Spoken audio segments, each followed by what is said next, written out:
Jeshi la polisi tulipokea taarifa ya ajali ya basi ambalo ni T ya 222 ENL, basi aina ya Yutong ambalo ni kampuni inayomilikiwa na Mvungi Trans.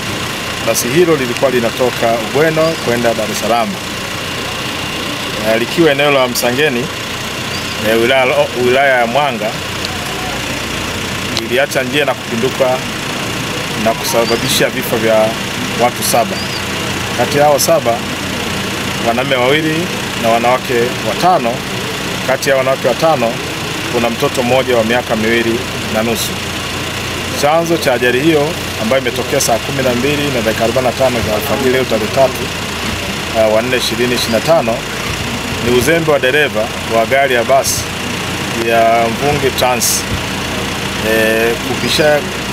kutokulimudu gari lake wakati wanapishana na gari dogo kwenye kona, ambalo lilipelekea ikapinduka na kuporomokea polini, kwa maana ya bondeni.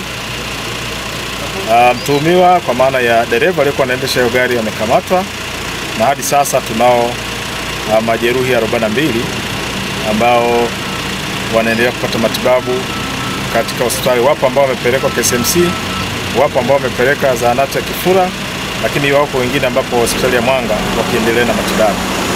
Miili ya marehemu imepelekwa hospitali ya Mwanga kwa maana ya utambuzi, na baada hapo itachukuliwa kwa ajili ya taratibu zingine za kifamilia za maziko.